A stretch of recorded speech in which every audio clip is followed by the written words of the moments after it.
सुरक्षा परिषदको बैठकमा कोभिड सङ्कटबारे छलफल, सांसदको बजेट वितरणमुखी बनाउन नियमावली संशोधन, प्रदेश सरकारले कोरोना संक्रमितको उपचार गर्ने, गुप्तचर शैलीकै भ्रमण सकेर फर्किए र प्रमुख जोयल, नक्कली नोट दिएर सामान किन्ने पक्राउ, स्पेनमा कोरोना संक्रमितको संख्या 10 लाख नाग्यो र 70सँग रियल स्तब्ध।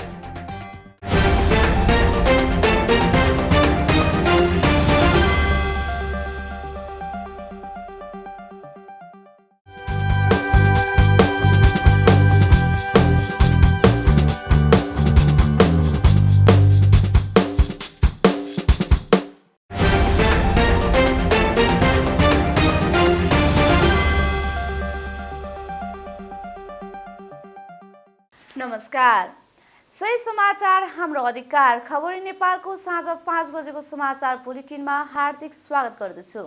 म गंगा न्युपाने। अब पुरा समाचार।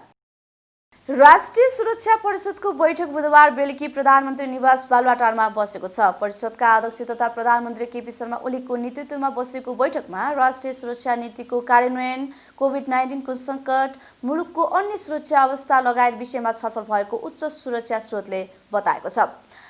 बैठकमा रक्षा मन्त्रालयको समेत जिम्मेवारी सम्हालेका प्रधानमन्त्री ओली सहित गृहमन्त्री रामबहादुर थापा, अर्थमन्त्री विष्णु पौडेल, परराष्ट्र मन्त्री प्रदीप गेवाली, मुख्य सचिव शङ्करदास बैरागी र प्रधान सेनापति पूर्णचन्द्र थापाको उपस्थिति रहेको थियो। हालै रक्षा मन्त्रालयको जिम्मेवारीबाट हटाएर प्रधानमन्त्री तथा मन्त्री परिषदको कार्यालयमा ल्याइएका उप प्रधानमन्त्री ईश्वर पोखरेल भने बैठकमा आमन्त्रित सदस्यका रूपमा उपस्थित थिए। नेपाली सेनाले आफ्नो 3 दिने पृथना समन्वय बैठक सम्पन्न गरेको भोलिपल्ट परिषदको बैठक राखिएको हो, जसमा प्रधान सेनापति थापाले सेनाका 8वटै पृथनाबाट प्राप्त सूचनाका आधारमा सुरक्षाको मूल्याङ्कन बारे बैठकमा जानकारी गराएका थिए। कोभिड-19 नियन्त्रणमा सेनाले खेलेको भूमिका बारे पनि जानकारी दिएको स्रोतको भनाइरहेको छ। सांसदको तजविजी अधिकारबाट निर्वाचन क्षेत्रमा खर्च हुने बजेटलाई वितरणमुखी बनाउने गरी सरकारले नियमावली संशोधन गरेको छ। ठूला आयोजनालाई प्राथमिकता दिनुपर्ने गत वर्षको व्यवस्थालाई खारेज गरिएको छ। कोभिड-19 को बढ्दो संक्रमणका बेला कार्यक्रम नै खारेज गरिनुपर्ने जोरदार माग उठिरहेकामा फेरि बजेट छर्न छुट दिने गरी नियमावली संशोधन गरिएको हो। संघीय मामिला तथा सामान्य प्रशासन मन्त्रालयको प्रस्तावमा मन्त्री परिषदबाट ल्याइएको नियमावलीमा निर्वाचन क्षेत्रमा न्यूनतम 10 लाख लागत अनुमानका 30 वटा आयोजना छान्न सकिने भनिएको छ। त्यस्तै एउटै निर्वाचन क्षेत्र भएका जिल्लाको हकमा भने न्यूनतम 5 लाख लागत अनुमानका 40 वटा आयोजना छान्न सकिनेछ। गत वर्ष भने निर्वाचन क्षेत्रमा गएको बजेटको आधा बजेटबाट न्यूनतम 50-50 लाखका र बाँकी आधा बजेटबाट न्यूनतम 10-10 लाखका आयोजना छान्नुपर्ने व्यवस्था रहेको थियो। स्थानीय पूर्वाधार विकास कार्यक्रमको गत वर्षको नियमावली 2076 मा एउटै मात्र निर्वाचन क्षेत्र हुने जिल्लाको हकमा कुनै छुट्टै व्यवस्था थिएन। 2076 को नियमावलीलाई खारेज गर्दै ल्याएको नयाँ नियमावलीमा आधा बजेटबाट न्यूनतम 50 लाख बजेटको आयोजना छान्नुपर्ने व्यवस्थालाई हटाइएको छ। संघीय सरकारले निश्चित समूह बाहेकलाई शुल्क लिने घोषणा गरेपछि कोरोना परीक्षण गराउनेको संख्या घट्न थालेको छ। प्रदेश सरकारले सबैका लागि निशुल्क सेवालाई नै निरन्तरता दिएका अस्पताल र प्रयोगशालामा भने स्वाब दिनेको भिड उस्तै रहेको छ। लुम्बिनी, गण्डकी, बागमती, सुदूरपश्चिम लगायत प्रदेश सरकारले आफू मातहतका प्रयोगशाला र अस्पतालबाट हुने उपचार र परीक्षण खर्च बेहोर्ने घोषणा गरेका छन्। लुम्बिनी प्रदेश सरकारले कोरोना परीक्षण र उपचारमा निशुल्क सेवालाई निरन्तरता दिएकाले यस क्षेत्रका सरकारी र निजी अस्पतालमा परीक्षण स्वाब दिनेको संख्यामा कमी आएको छैन। प्रदेशका 4वटै कोभिड अस्पतालमा भेन्टिलेटर, आइसियु र सामान्य शय्या अभाव कायमै रहेको छ। यसैबीच बागमती सरकारले पनि आफू मातहतका 8वटै अस्पतालबाट निशुल्क उपचार सेवा जारी राखेको जनाएको छ। गण्डकी प्रदेश सरकारले पनि कन्ट्र्याक्ट ट्रेसिङमा परेकाको PCR परीक्षण र कोभिड-19 संक्रमितको निशुल्क उपचार सेवालाई निरन्तरता दिने जनाएको छ। कोरोना संक्रमितले उपचार खर्च आफै बेहोर्नु पर्ने संघीय सरकारको निर्णय सुदूरपश्चिम प्रदेशका सरकारी अस्पतालमा लागू भएको छैन।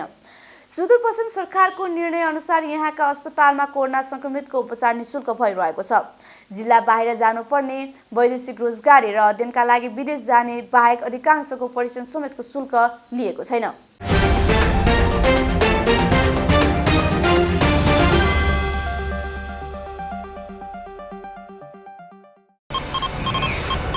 स्वदेशी पुस्तक किनौँ, शब्दार्थ प्रकाशनका शब्दकोशहरू पढौँ। शब्दार्थ प्रकाशन।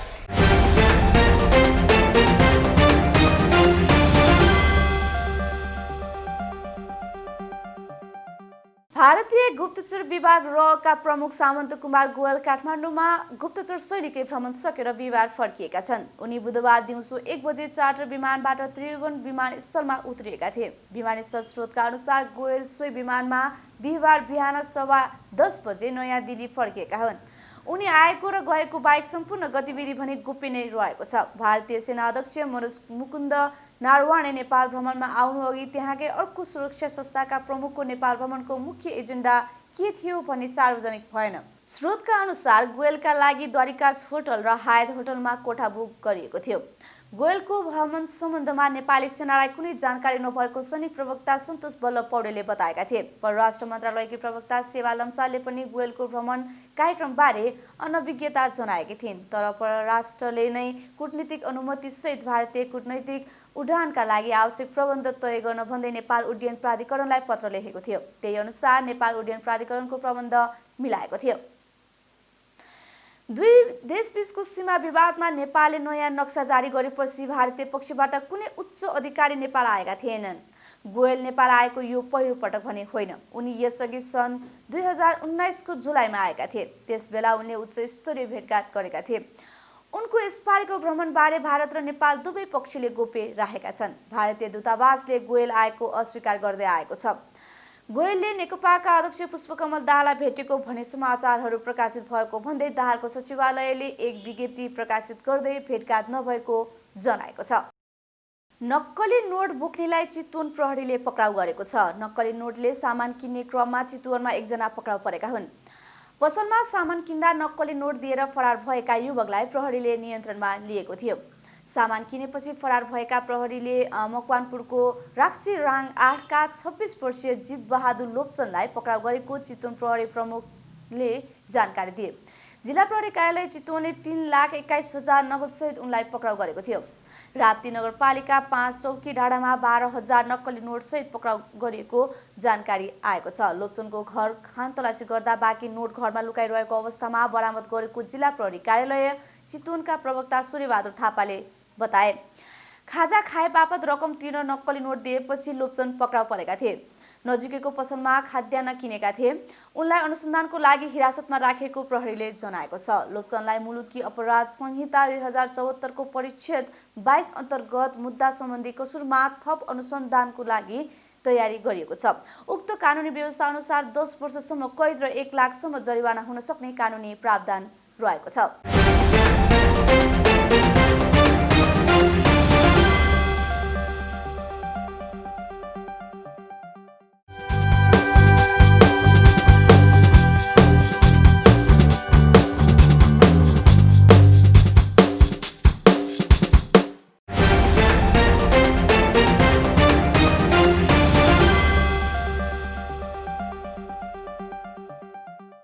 स्पेनमा कोरोना संक्रमितको संख्या 10 लाख नागेको छ। पश्चिमी युरोपेली मुलुकमा संक्रमितको संख्या 10 लाख नाग्ने स्पेन पहिलो मुलुक बनेको छ। स्पेनमा पछिल्लो 24 घण्टामा 16,993 संक्रमित थपिएका छन् भने 156 जनाको मृत्यु भएको छ। अमेरिका, भारत, ब्राजिल र अर्जेन्टिनापछि संक्रमितको संख्या 10 लाख नाग्ने स्पेन विश्वकै 6औं मुलुक बनेको छ। युरोपमा केही महिना यता नयाँ कोरोना संक्रमितको संख्या बढ्दै गएको छ। स्पेनले संक्रमणको दर केही घटेपछि अर्थव्यवस्थामा सुधार ल्याउन भन्दै प्रतिबन्धात्मक व्यवस्था खुकुलो बनाएको थियो। तर पछिल्लो केही दिन यता संक्रमित र मृत्यु हुनेको संख्या बढ्दै गएको छ। युरोपेली मुलुकहरूमा कोरोना संक्रमण दर फेरि बढ्न थालेपछि विभिन्न कडा खालका प्रतिबन्धात्मक व्यवस्थाहरू लागू गरिएको छ। रियल मैड्रिडलाई स्तब्ध पार्दै शाख्तर डोनेस्कले युरोपेली च्याम्पियन्स लिगको समूह बी को सुरुवाती लिग चरणको खेलमा बुधबार 3-2 को जित निकालेको छ। कोरोना भाइरस संक्रमणका कारण आफ्ना 10 खेलाडी गुमाएको स्थितिमा पनि शाख्तर बर्नाबाउमा प्रभावशाली टोली रियललाई हराउन सफल भएको हो। पहिलो हाफमै शाख्तर अविश्वसनीय रूपमा 3-0 ले अगाडि रहेको थियो। त्यसमा टेटे र मनोरले गोल गरे भने एक गोल राफेल भारानेको नाममा आत्मघाती रह्यो। जिनेदिन जिदानको टिमका लागि लुका मोड्रिचले पहिलो गोल गरे यता सब्स्टिट्युट भिनिसियस जुनियर्सले अर्को गोल फर्काए। दिनको अर्को खेलमा भने ठुला टिम विजय रहे। विन्गर किङ्सली कोमनले 2 गोल गर्दै अर्को गोलमा अवसर सिर्जना गरेपछि डिफेन्डिङ च्याम्पियन्स बायर्न म्युनिकले एटलेटिको म्याड्रिडलाई 4-0 ले हरायो। लिभरपुलले भने आइसको घरमा 1-0 को जित निकाल्यो। म्यानचेस्टर सिटीले भने 1 गोलले पछाडि रहेको स्थितिबाट एफसी पोर्टोलाई 3-1 ले पछ्यायो। अन्य खेलमा ओलम्पियाकोजले मार्सेललाई 1-0 ले र एटलान्टाले मिडजिल्यान्डलाई 4-0 ले हरायो। यस्तै साल्जबर्ग र लोकोमोटिभ मस्को तथा इन्टर मिलान र मुन्सेन ग्ल्याडबाखले समान 2-2 को बराबरी खेलेका थिए। सुरक्षा परिषदको बैठकमा कोभिड सङ्कटबारे छलफल, सांसदको बजेट वितरणमुखी बनाउन नियमावली संशोधन, प्रदेश सरकारले कोरोना संक्रमितको उपचार गर्ने, गुप्तचर शैलीकै भ्रमण सकेर फर्किए र प्रमुख जोयल, नक्कली नोट दिएर सामान किन्ने पक्राउ, स्पेनमा कोरोना संक्रमितको संख्या 10 लाख नाग्यो र 70सँग रियल स्तब्ध। साँझ 5 बजेको समाचार बुलेटिन अहिलेलाई यति नै। समाचारप्रति केही सल्लाह सुझाव तथा जिज्ञासाहरू रहेका छन् भने तपाईहरू मलाई @गङ्गा खबरीमा ट्विट गर्न सक्नुहुन्छ।